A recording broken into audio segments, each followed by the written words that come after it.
the thousands in attendance I can't hear you. and the millions watching around the world. I don't see levels for you on. From the site where legends are made. Oh no, I can't hear you now. Ladies and gentlemen, No. let's get ready to Rammbleee, Ramble. Oh, so annoying. Can you hear me? You can. Why can't I hear you? Oh, what was that? Hey, can you hear me now? I can hear you now. Okay, let me change something. How about now? That's a lot better. Okay, all right. For some reason, I had to switch to the internal mic and then back to my external mic, and now it works. Even though clearly a second ago I was hearing you through the external. Gotcha. And gotcha. I love that as a response. Gotcha. I've only started noticing you doing it recently, but I love it. I wonder where I picked it up from. Yeah. Weirdly, I noticed it on another podcast, and I was like, "That's Gerard's thing." And I was like, "Oh, it is that's Gerard's funny." thing. Did you see the RLM released a new Nerd Crew today? I did. I watched it. It was a bit more avant-garde than the previous ones, I thought. Did you think? Because I thought they've got weirder. Because I watched it because Luke texted me. He's like, "There's a new one, and I forget what his term was. It goes super weird or something like that." Hang on a minute. Let me look at the text. Luke. He said, they've got a script while they're watching the trailer independently and just saying exactly the same thing was inspired. But each one was allowed one, weren't they? Yes, almost. yeah, One like little one little slightly different. Like Jay was very cool. Yeah, and the other Yeah. one went. What did Rich do? He did like a fucking Star Wars. Yeah. And Luke described it as reaching new levels of madness, and I thought it wasn't as bad as, or wasn't as mad as as some of the ones they've done before. I did like. There was a point about halfway through where they did the Dark Side in the House. Yeah. And Mike was just thought- like, and then we can wait for the next trailer and then watch the movie. Yeah, and he just kept going. I looked how much time there was on the video. Yeah. And I wondered if they were just going to do that for 10 The rest of the minutes. video, I kind of thought so too, because Yeah. I was sitting there watching it. I was like, yeah, this feels like something Jay edited, and Jay is a big fan of just fucking with you completely. Yeah. You can definitely tell when it's Michael J because the Mike always does those like almost dead stops. Yeah.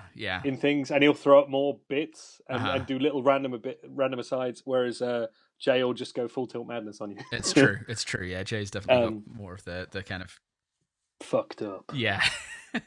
He's like, it's like the League of Gentlemen, like the most normal looking one is apparently the most like fucked up one. Because you've got the tall one. Who's the most normal looking one? Well, I guess when they're not wearing their costumes. Is it Reese? I think his name is. He's kind of like the most standard looking one because you've got curly hair. Yeah, you've got Mark Gatiss, is it? Yeah. Gatiss, and then the Gatiss, definitely Gatiss. Yeah. And then you got the round faced one who's Tubbs. Steve Pemberton? Yeah, that's right. Yeah, and then Reese Shearsmith, I think. Shearsmith, yeah, and I always two thought of he was those kind were of on normal Buxton. ones. Oh, two of those were on Buxton this last week. Yeah, I saw the episode come through and haven't had a chance to listen to it yet. I haven't. Listen to it on the plane tomorrow, maybe. Ooh, where you going? Dallas. Oh shit! Of course you are. You Yes. did tell me. Nice. I forget what that's for. Some form of conference type. Yes, deal. yeah, it's a Vanguard Security Conference. They're a ZOS security company, so yeah, we're going to that. Sounds so riveting. Yeah, I got a call this week saying on Wednesday night we're gonna have like a proper Texas barbecue and armadillo races.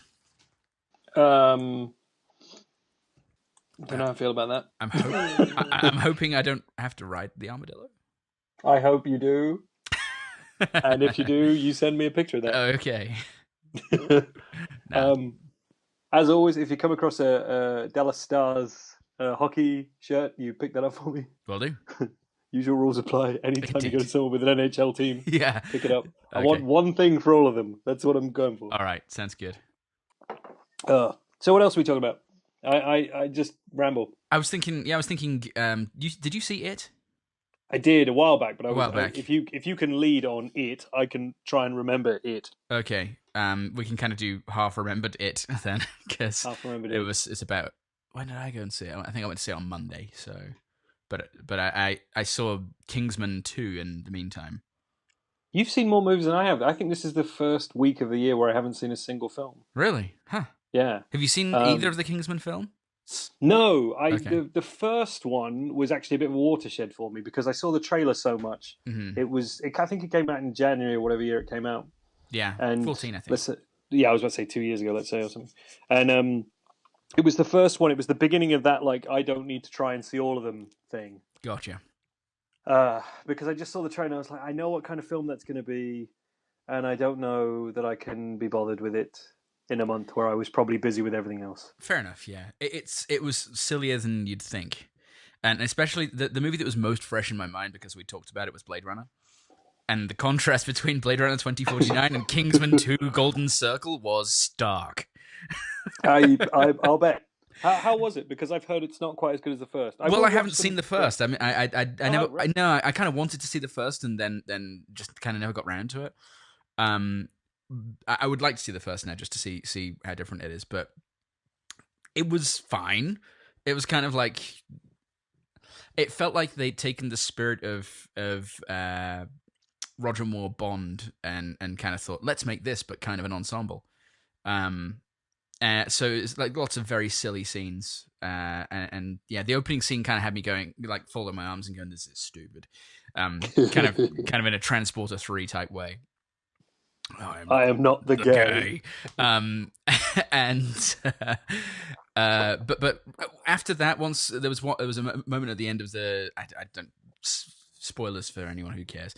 I think I know most of what happens in it because again, podcasts and things I've listened to, some of those reviewed it, like the Australian boys reviewed it on the Weekly Planet. Okay.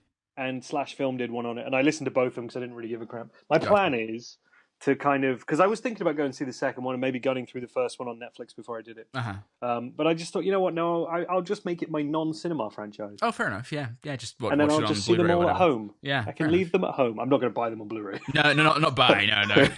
I will. Netflix is fine. Fair enough. That's enough.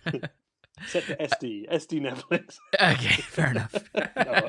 To be honest, the graphics in it, that was what took me out of the opening scene because a lot of the CG elements and the special effects parts of Blade Runner were so well done that there was the opening scene is a chase through London, which I later read on IMDb is Birmingham.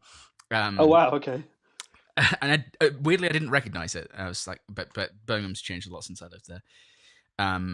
But there's one moment that's like Tokyo Drift style bad, where he's literally drifting the cab around a square in London, and it's kind of shot from kind of isometrically from the top, Birmingham. Every time you say London, I'm going to go Birmingham. Birmingham. Birmingham. And he's drifting around, and there's baddies chasing him and stuff. But it just looked like Gran Turismo 4 or something, or like Need for Speed Underground 2. It looked really bad. But at the end of that scene, he's in Hyde Park in London, and Birmingham, sorry. And I said I was going to do it, then I immediately lost the first one because I was about to take a drink. And he's got to escape. Like the police are triangulating his position, and I guess they're a private. It said later on when they meet the Statesman, which is the American equivalent, that they're a private, independent intelligence agency. So they're non-governmental, which is kind of interesting. Yeah, I believe that was established in the first one. Yeah, I would imagine so. But he drives his smashed up transformer cab into a pond, and it turns into a submarine and goes through a hatch. And I was like, okay, you got me. That's pretty cool. I like that. Was that did the hatch closing become part of the title sequence a la a Roger Moore film? Sadly not. Oh, because it would have been like burr, burr, burr, burr, as the, silhouettes and that they should have done that as well because it was a circular hatch and it was about the golden circle. They should have done. Should have been like a Kingsman 2 Golden Circle. Nice. But yeah, it was Yeah. very, very silly. Elton John had a. I hastened to call it a cameo because he was in a fair amount of it. I've heard people criticizing the amount he was in it. It was, I can't remember who said it, but it was one of the podcasts that was like, it was funny the first time, and then it got less funny each time they rolled him out.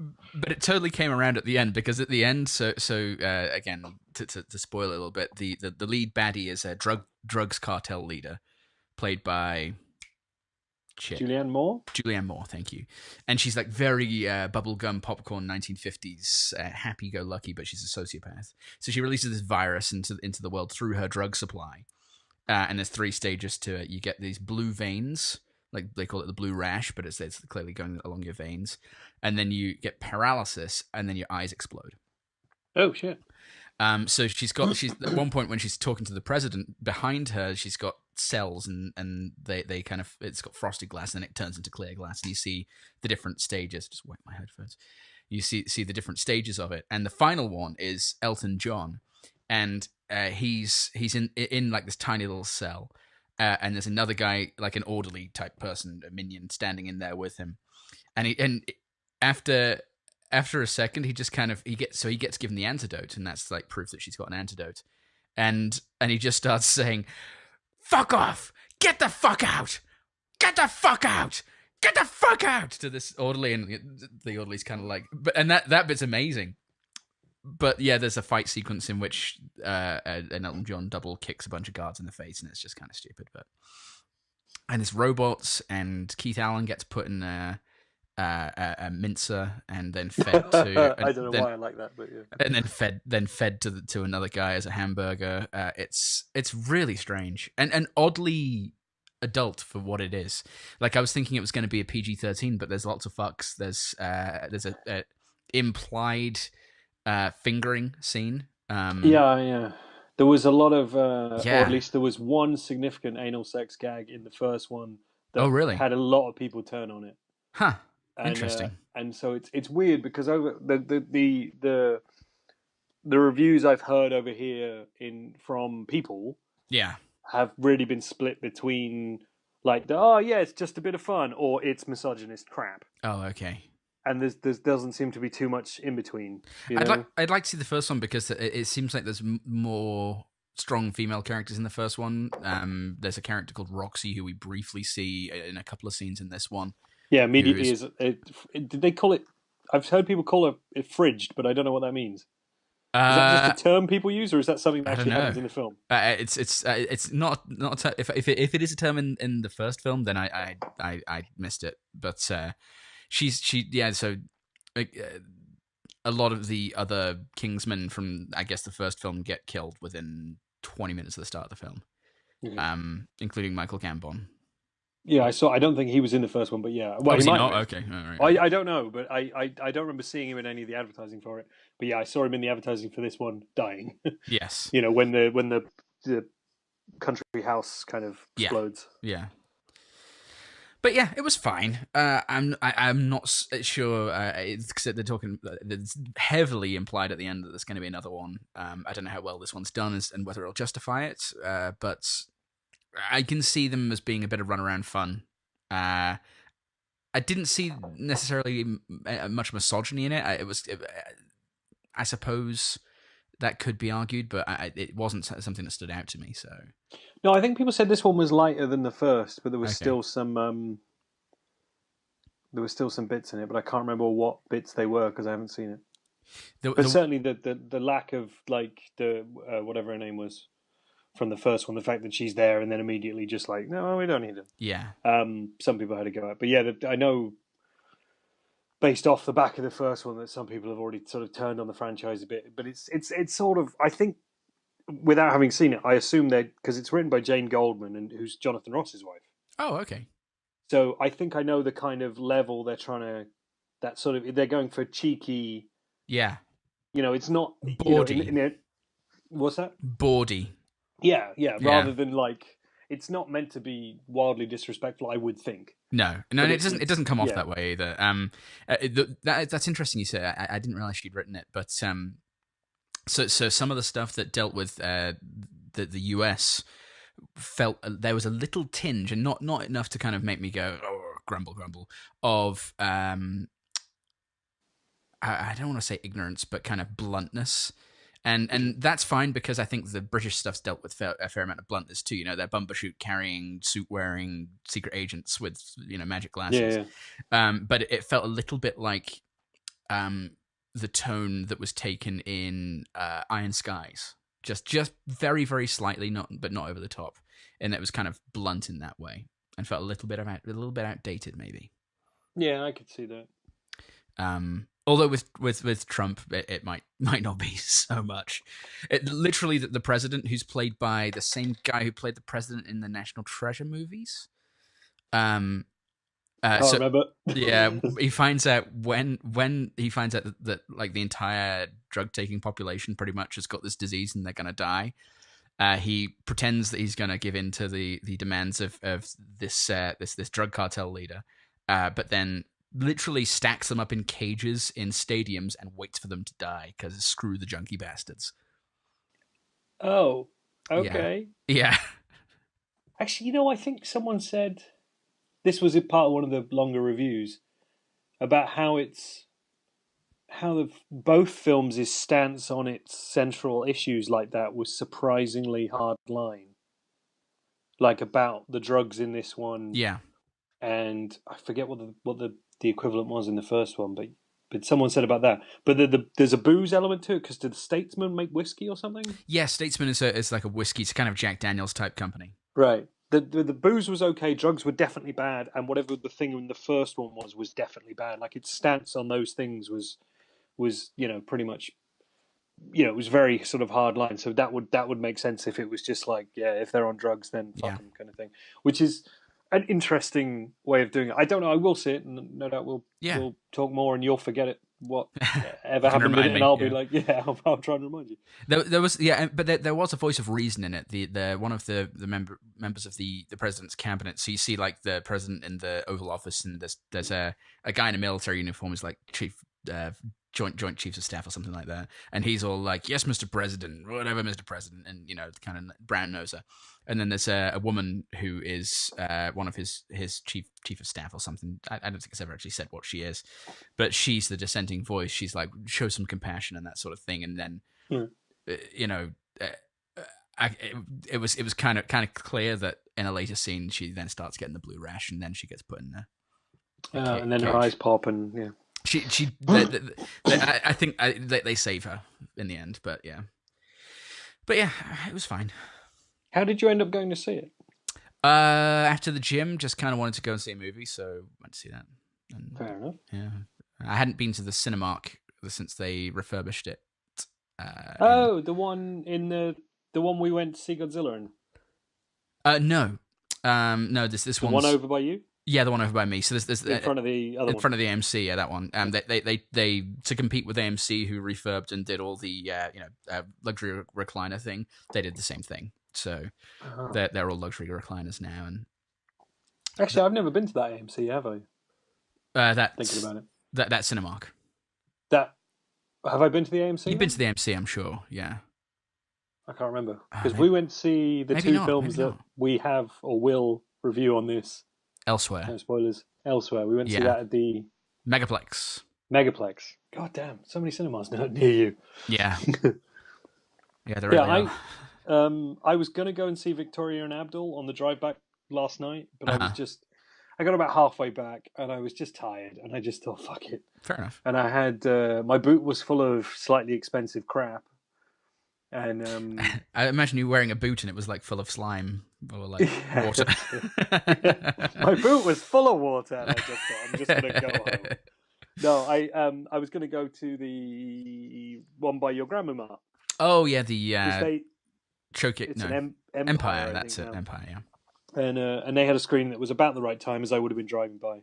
But I got there and I was just like, you know what, I'm just going to go have some food and go to sleep. And I was falling asleep in front of the TV by 10 p.m. last night. I was just shot again. Yeah. So I didn't go and see that. So I think I've missed that now, which is a shame, because I quite like Judi Dench. Yeah, she's pretty good. Yeah. What is that film? I honestly don't. It's It's passing me by. it's Maybe it's not been sorry about public. the cough. Maybe we haven't got maybe it's an asynchronous release or something. We haven't got it. Oh, up it here could yet. be. I should think it's like a BBC one, or it's been and gone over there. Or they might release it later and try and position it for awards, although it doesn't feel like that. Do you remember Mrs. Brown? The one she did with Billy Connolly in the late 90s. Oh yeah. I remember that. About late era, post Albert death, Victoria being all miserable and finding sort of. Wasn't Billy Connolly kind of like her like manservant type guy? Kind of thing. Yeah. It's okay. that again, but another few years on. Oh, okay. With an Indian manservant she had then, so it's post Mrs. Brown era. Okay. And later, so I assume basically Judi Dench every couple of years now is going to do another late era Victoria, Queen Victoria, Ursat's husband style romance, like romance story. It's supposed to be quite good. It's supposed to be a little bit on the nose in terms of its modern politics versus politics of the day. Okay. In relation to race and servants and things, but it looks kind of charming, and I'd like to see it. But I think it was pretty much the last show anywhere last night, so I probably missed it. But it'll be on TV at Christmas. Yeah. It seems like a very good candidate for that sort of thing. I think I would be surprised if it wasn't a BBC film. It might not be, but I'd be surprised. BBC or working title maybe. Working title or who else was I thinking was the other kind of company that would make that kind of stuff? I don't know. I can't remember. Yeah, it'll be around anyway. I doubt it's something I'll miss having seen in the cinema, but I would like to have seen it because, like I say, I really like Judi Dench. I wanted to stop myself. I wanted to say I fucking love Judi Dench. You know what? I fucking love Judi Dench. Judi Dench is awesome. She is. And if she's you're great. listening, Judy, Dame Judy, call me. But yeah, so I wanted to see that, and there's one called is it Goodbye Christopher Robin, which is about that looked pretty good. A.A. Milne and his son who was the original Christopher Robin. I want to see both of those, and they to be honest, if they were both on tomorrow afternoon, like a proper Sunday afternoon, I would just go and double bill them, but neither of them are. Pity. So I think I probably missed both of them. Now it's just because they released like 2 weeks ago, and now you've got the new Lego ones out. Did you say Ninjago or Ninjago? I thought it was Ninjago or Ninjago, but I've heard people saying Ninjago, and I don't know now. But it's the name of the town in the what was the cartoon and is now the film, but I think they're slightly divorced. Okay. So I'm sure it'll be announced in the film or in the trailer, so that would be the correct way to do it. And if there is a clip of that, I've dropped it right now. Are you ready to risk your life for Ninjago? Ninjago! That was great. Yeah, I'm so glad we know how to say that now. Let's never say it again for the rest of the episode. Okay, excellent. Yeah, I'm so glad it's Ninjago. Ninjago! It's great to know how to say it. But the upshot is, if I go and see something, I might end up going to see that. Cool. Now, I suppose. I'm trying to think if I don't think there's anything else out I want to see at the moment. There's nothing amazing coming up for a while, so I might actually go a couple of weeks without seeing anything. It doesn't seem like me, but I might. I think it's only a couple of weeks away, but isn't Murder on the Orient Express coming out soon? Yeah, early November, I think. Early November, okay. I couldn't remember if it was late We'll no October doubt or early do November. a deep dive for that, because I'm looking forward to that a lot. For that. Me too. That's the one I'll make the effort for. Yeah. The Halloween offering this year, I think, is Saw 15.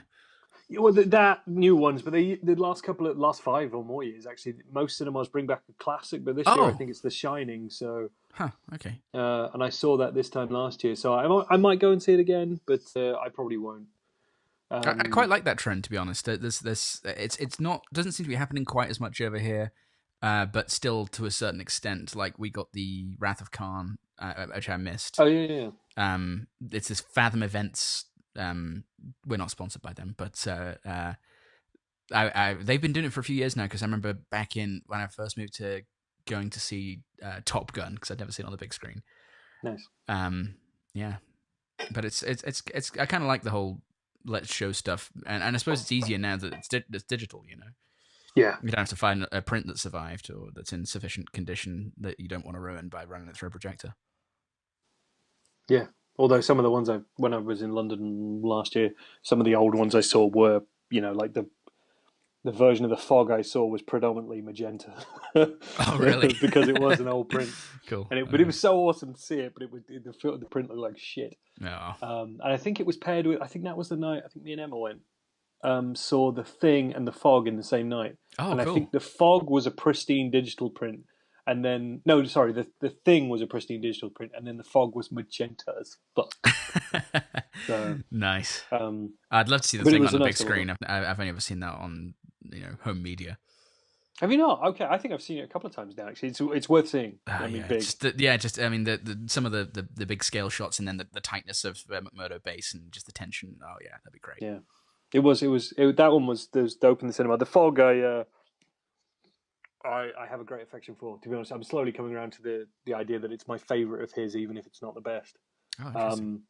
So that was nice. I saw Halloween. They did it. The BFI last year did a John Carpenter season that ran through Halloween. I think I saw all the big ones, and then I watched some of the other ones on video. I didn't watch all of them because I definitely never watched Ghosts of Mars again, and I didn't watch like Memoirs of an Invisible Man and some of the 90s ones. But all the I saw Halloween and The Fog, The Thing. They Live? I think I watched that at home. I think I couldn't get to either of the screenings of They Live. Big Trouble in Little China I saw. Nice. I watched that about 3 or 4 months ago. I saw on Netflix and I was like, ooh! And forgot how fantastic it was. Such a great movie. Such a good film. Oh, it really is. I'm trying to think what the other ones are.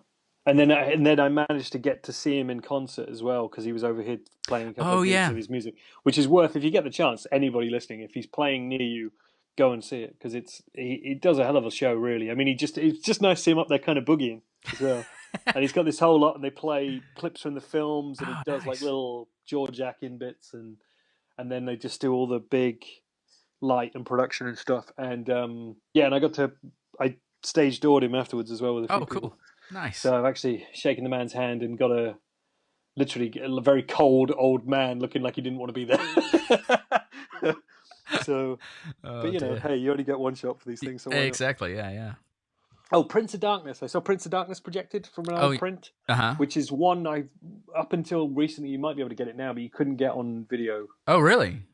So that I haven't seen in a long time. Was it just too low wattage or something, or was it? Yeah, I think it's just one that people don't give a fuck about. Okay, so they're like, well, no one's going to buy it, so. Yeah, I think Scream Factory over with you might have put it out now. Gotcha. Yeah, or done a restoration on it at least. But yeah, I saw that. Cool.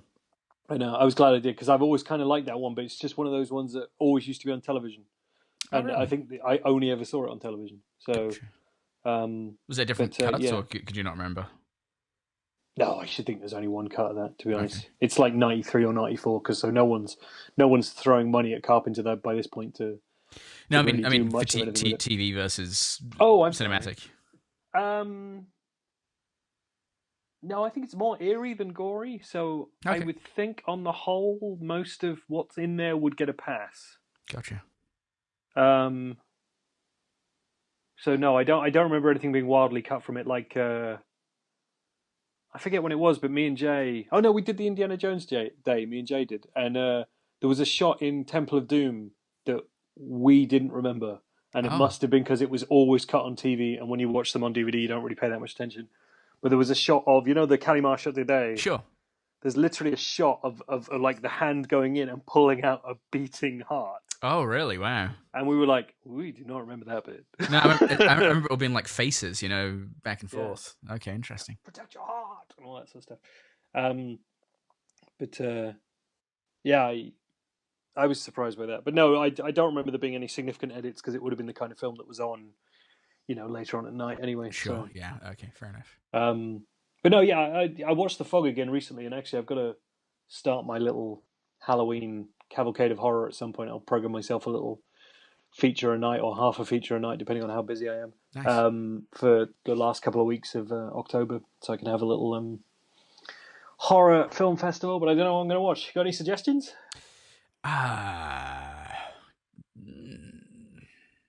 You're kind of the horror aficionado, so I don't know. Yep. I'm looking at my DVDs and stuff behind me, and all the Blu-rays are upstairs. I've got a box set I bought a while back of Universal stuff from the 30s and 40s. Oh, okay. So I'll probably do The stuff that they want to remake into their franchise.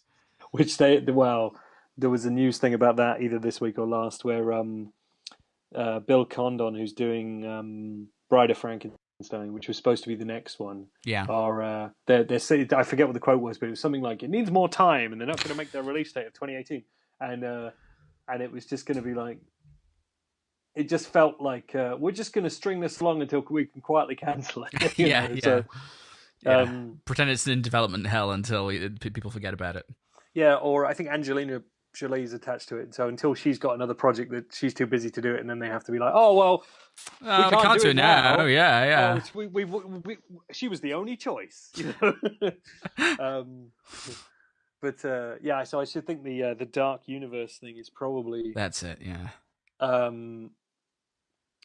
Well, it would be being reconsidered, I suppose, at least. Yeah, or they're going to leave it, but yeah, they'll leave it long enough and keep everyone on contract and stuff, and then try and reboot again.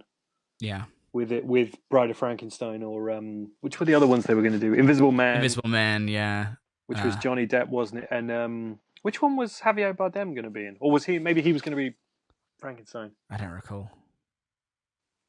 I'm trying to think who else was in that picture they photoshopped together of all their stars. Oh yeah. He was in there. Maybe he was going to be Frankenstein in that Dr. Frankenstein, or the monster. Maybe he could have either. But yeah.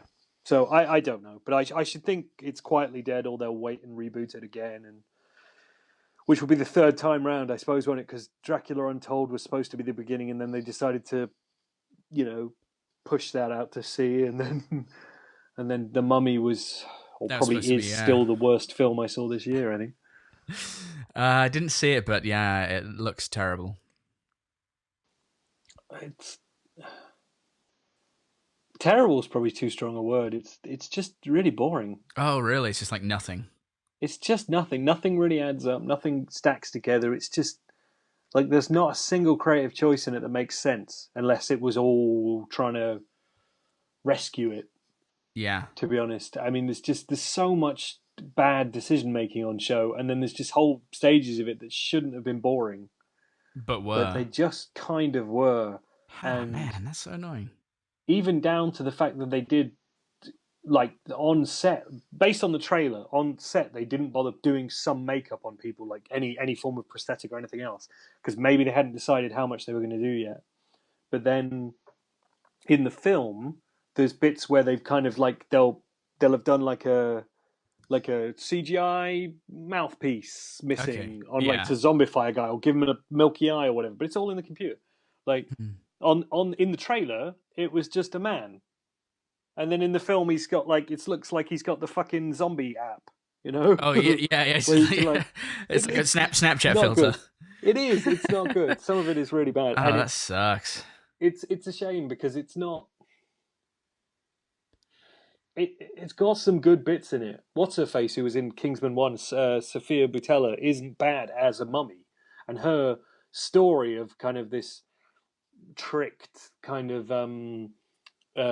Egyptian princess who, or she was wronged in a way, kind of thing, and she wanted revenge, and that's not bad. But then you have the Tom Cruisey stuff, and then the London stuff, and then whatever the hell not Hugh Jackman. What's your other man called? Russell Rock. What's his name? Russell Crowe. Russell Crowe. Whatever he's doing with his. Do you know who he is in that? No. Do you want to? No? Yes. He is Dr. Jekyll. Ah. So he shows up and he's doing his kind of like, and he's running kind of Monster Shield. And so they go to the Monster Shield place, which I think is called like Panopticon or something. And he's all like, well, welcome to Monster Shield. I'm going to chew the scenery for a while. And then he becomes Mr. Hyde, and he's all like, hello! No! Making movies, making songs, and fighting around the world. It's not good. Oh, it sounds terrible. But it wasn't funny, that's the thing. No. The thing is, terrible is too strong a word for it, because it's just just poor, and Yeah. it just shows no degree of like almost good decision making. I don't know whether it's been reshaped, and I heard some stories about some reshaping of the edit that heavily involved Tom Cruise, and so that might explain why the story is kind of skewed the way it is. But I would have thought he would have, from everything I've read about him, he usually has his people involved from the beginning, so the script would have been very much skewed towards him anyway. But I don't really get what they were trying to do, because it ends up almost being like, by the end of it, the mummy is simultaneously... do you mind me spoiling it? No, I really don't. Yeah. So by the end of it, he has the power of the mummy. Tom Cruise does? Yeah. Oh, okay. So he can bring people back from the dead and things, and he can do all Expunge his... their thetans. Yes. Let's not get into that. They'll be after us. They will, that's true. They're already after us, they heard it. Yeah, dun dun dun dun. So he has the power, and then it's all about him going on adventures, maybe saving people. So the mummy is... I get some of the thoughts that might have led to this. So it's kind of let's not do the otherization of the mummy. Let's get it away from being that kind of character. Let's give the power to a white male, because hey, whatever. Yeah. And then he can become the hero, and he can show up at any time we have someone killed in one of our Dark Universe films. He can show up and bring them back to life, or he can come in as a crusading whatever. And so it's kind of him and his mate running away at the end to kind of go and solve mysteries or whatever the fuck. And the music kind of swells, and it has that kind of, like how Marvel films end, where it's kind of like, ooh, the next adventure, and it builds. Yeah. And it kind of builds and cuts off, but by that point the audience is just asleep and doesn't give a shit. Yeah. Okay. Not good. No, it doesn't sound good at all. As a standalone or as a franchise starter. No, I know. It was a fairly large flop from what I've heard. It was. And it put me off wanting to go and see American Made, which was the next one he had come out. Yeah, I kind of like the trailer of that, actually. Yeah, it's Doug Liman, too, who I've always liked, was the director of that one. Gotcha. Another one I saw the trailer for that I like the look of is Suburbicon. You seen the trailer for that? That's the Clooney one. movie with Matt Damon in. Yeah, it looks pretty. His little bicycle. Yeah, his tiny little bicycle and his like 1950s glasses and stuff, and it looked like a lot of fun. The reviews have been absolutely savage. Oh, seriously? Yeah, because I thought it looked like a lot of fun, but it played like Venice or one of those film festivals, and the reviews were bad. But I wonder if it's one of those ones that could be very, like Confessions of a Dangerous Mind was weird for its time, and the same with Mother just recently, actually, that it's not a wide audience movie, but because it's Clooney, because it's Matt Damon, it looks a little broader than it is. And can we pause for a sec? Go for it. Sorry. Hello. Okay, I'm FaceTiming with Mark right now. I might just leave this in, folks, if you're listening to this. He's on the phone to somebody. I don't know who it is. One more time. So do I want to what?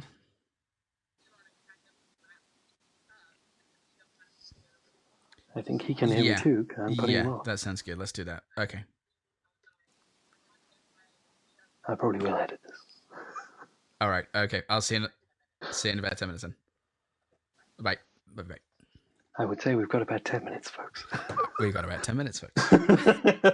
Probably just going to leave that in for my own madness. Because last week, the editing on the 2049 one was madness-inducing. Yeah, I can imagine. We lost some gold as well in that. Yeah. Well, it was almost 2 hours, or as it was. So yeah, it was almost 3 hours as it was. No, the released version. Oh, the released version was almost 2 hours. Yeah. Speaking of which, just to jump back to Kingsman real quick, I heard that the original cut of it was 3 hours and 40 minutes long. Wouldn't surprise me. when they say those kind of things, sometimes I think it's a raw assembly number. Yeah. And sometimes it's when they say those kind of numbers, it doesn't necessarily ring true of a version of it that has any bearing in reality or would ever be released. Yeah. So, like an assembly it can be everything usable just back to back. Gotcha. Whenever you hear it's like we had a 10-hour version, they're just talking about assemblies. Gotcha. Yeah. Fair enough. A first finished version, is probably got a lot of scenes and can go really long, but But yeah, that doesn't surprise me because it's something people say. But Yeah. it's Okay, not. fair I doubt there's ever going to be a 4-hour director's cut of Kingsman 2. Yeah, So, not likely. No. Yeah, there was some speculation on the IMDb trivia page about we'll probably see a longer version on the Blu-ray, and it's like, well, we might, but I don't think it's going to be that version. yeah, no, I would 5 to 10 minutes. Yeah, sounds about right. It'd be blood and guts and Yeah. boobs. I would think is probably what they cut from that. Yeah, probably. Yeah. On Blade Runner stuff, Yeah. there were a couple of afterthoughts I had from re-listening to last week that I wanted to check by you and see what you thought of it. Okay. So more spoilers for everything. Spoilers on this week. We've spoiled 2 movies so far. The Bubble Girl. Yes. Her disease was always fake, right? Hadn't considered it. Because this is something occurred to me that I never raised with you, but I had always thought because they put her in that bubble to hide her, not because she necessarily had a disease. That makes sense. That makes perfect sense because you're right that there's it would have been kind of a convenient chance if she had some kind of disease, but by the same token, if you think about it a bit further, maybe the first child of a replicant and a human could have some kind of birth defect that would cause that. So they could go either way with it. They could say yes, it's legit, and it's because she's the first ever child of a replicant. But they could also go the way of, well, we had to do this because we didn't want Tyrell or Wallace to find out about her. Yeah. Okay. So yeah, she could be born all funky because whatever. But yeah. I just wanted because I came away thinking that it was always fake. Okay. That it was always just a way of because if she grew up in the wasteland and she had something real bad, yeah, she would have died a lot earlier. That's true. And another thing with her is that's been kind of playing on my mind a little bit is what is she? Is she and obviously we have to know what Deckard is to know what she could be. But assuming Deckard's a human and Rachel's a replicant, is she some kind of hybrid? Well, that was quasi the second thing I was going to ask because it does change the skew of the story. But if she isn't a hybrid, and Deckard is a replicant, then you've got a film which has no significant human characters. That's true. Because your man, your villain beard. Oh, Wallace. Wallace. He's really only in it for a couple of scenes, and then he's not even the end boss. It's all love. Yeah. And then you've only got Robin Wright on the other side in the police. You don't really have any. Unless you want to count the old Russian lady screaming at him, there's not really a lot of characters left who are probably human. No, it's true. When I saw it again, that line where she's like, "I should kick your leg out from under you." In Russian. It was just the way she shouts out at him, and just the odd use of turn of phrase really made me. Yeah. And it does say on second watch, it does say Vegas on the screen. Love tracks him on from the computer. The Robin Wright's computer. It says Vegas down the side when it shows you that dot, which is about the right place anyway. And I know you were like, "Was it Vegas?" When I re-listened to our discussion on that and heard myself down the road a little bit, I was like, of course it's Vegas because Sinatra and Elvis and all that stuff. It has to be. But I actually tried because when I edited it, I'd seen it again. I was about to say, how did I know this? I actually, a few of the things I cut were things where we were got wrong. things wrong. Okay, all right. Yeah, we were just way wrong. I couldn't cut it, but I would have cut if I was doing that across the board. The bit where I said they definitely use the same phrase again when she says she's ill. Oh, they don't? Do not at all. Oh, okay. All right. They don't say congenital. They don't say the same phrase. She just says, "I took sick" or something like that. Oh, okay. And so it's the one thing I said was completely wrong. But yeah, they definitely Vegas. I'm trying to think whether there's anything else in that rewatch that was very obvious to me. But yeah, the big takeaway from me the second time around was like there's probably no human characters in there, and the beating heart of it is still Joy, and I find that.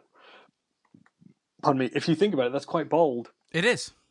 If you've got like no real human characters, and it's an extension of that kind of empathy thing you have with films where it's all fake anyway. Yeah. And but it'll still make you believe, and it'll still make you cry, and it'll still make you laugh and whatnot.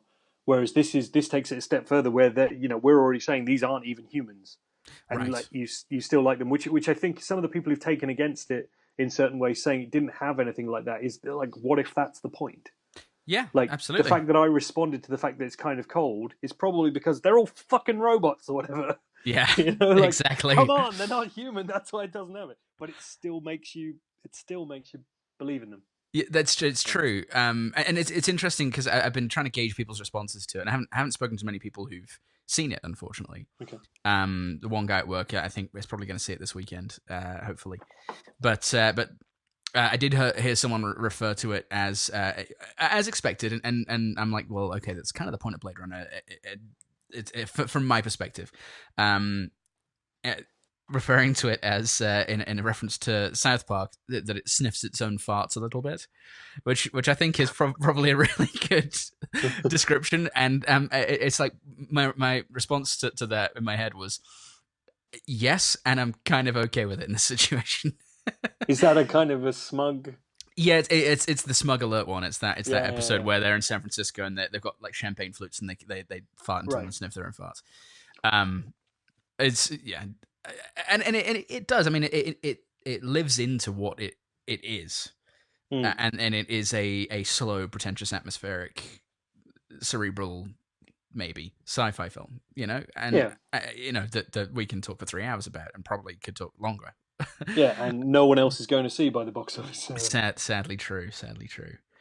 But yeah, it's just kind of interesting to see other people's reactions to it who might not be predisposed to liking this sort of thing.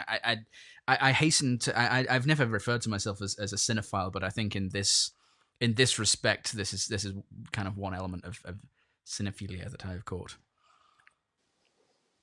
So you want to watch that? Yeah. Nasty rash. Nasty rash, and your eyes pop. Oh Christ. Yeah, no, I mean, I am, for want of a better term, a cinephile. Yeah. It's kind of my thing, always has been. I don't consider it a pejorative, so I've just. Oh no, I never felt like I lived up to that standard. I just made a joke about it being a disease. I don't think it is either. But yeah, I mean, I like it, and sure. But I can see why. Because, like we said last week, I didn't know if you were going to like it. No, absolutely, and, I don't know what a lot of the people... Like, I went to see it with Ed, and I was kind of like, I wonder if he's A, going to fall asleep, or B, hate this. And he kind of liked it. But afterwards, he was kind of like, let me just check this. Was she the daughter? And I was like, yes, Ed. He was like, okay, I just wanted to make sure I wasn't stupid. So... Even then, it's not going to be for everyone. Like last Sunday afternoon, it was a reasonably healthy crowd in there for it. But yeah, I would say that not all of them probably got on with it. But yeah, it's not doing very well. No, in many ways. Speaking of reasonably healthy crowds, I was surprised at how many people, and it probably was only about 15, but were in the screening of It that I went to see. Okay. Oh, good. Yeah, we got to do it before you got to go. Yes. And I went to promised It discussion on Columbus Day, so, and not everyone has that off. It's a federal holiday, but a lot of places don't have it off. But because I work in financial, I have it off. But say have it off again. It's only getting worse the more you say it. So when I had it off, I went to It and Birmingham, have it off.